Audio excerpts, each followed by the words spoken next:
ये उलुकोबी शाग आम आज शाग बनइबा। उलुकोबी शाग को आम नुआ टाइप आज बनई कि खाइबा। ये बहुत टेस्टी आ मते बहुत सुंदर लागिबो। आपण माने बनई कि खातु।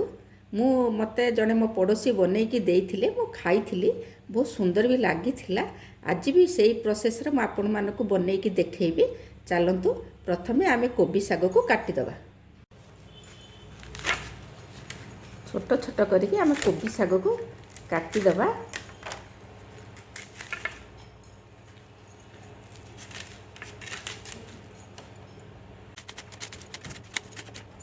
आ टिके उलको भी ता देहर पकेदबा।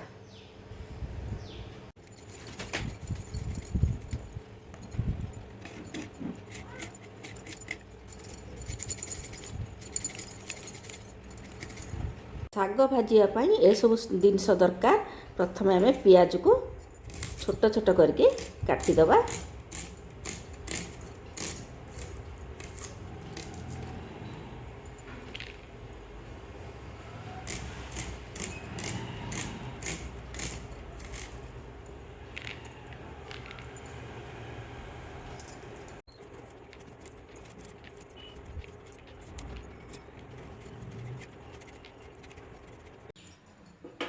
गैस लगेदबा।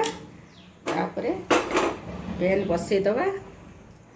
आउ सोरिष तेल पकेइबा। जेहेतु शागर आइटम आम सोरिष तेल यूज करवा कहीं सोरिष तेलटा शाग पाई बहुत भल लगे। ता टेस्ट भल आसो आ भल भी बासिबो।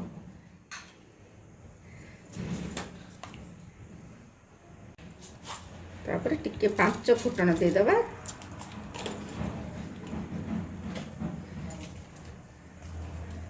सुखिला लंका पकेदबा।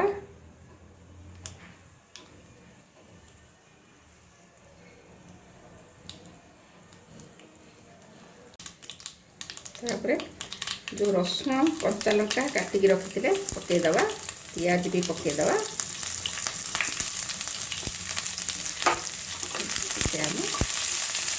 भाजीबा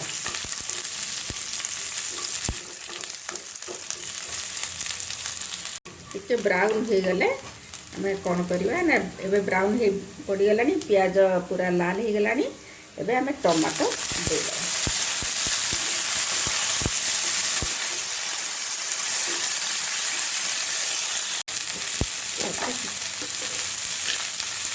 टिके टेस्ट अनुसार लुण देदेबा।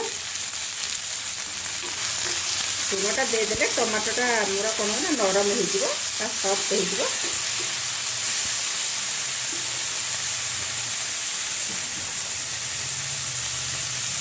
तापर आम जो उलकोबी आ शाग सब काटिकी रखिले तापर आम पकईदबा।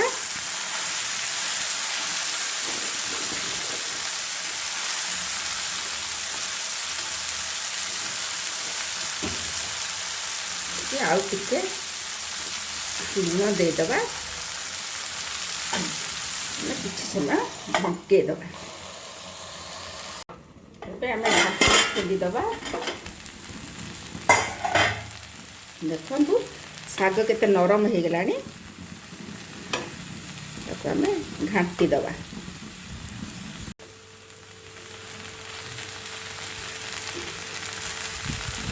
आउ टिके ढंकेदबा। आउ 5 मिनिट ढंकेदेले हो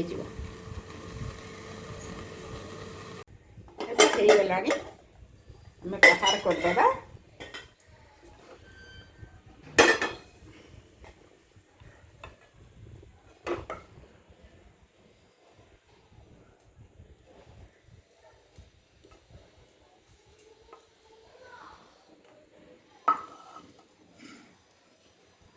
देखो शाग पूरा कंप्लीट हो जाइए। आम भात किंबा पखाड़ सहित भी खाईपर।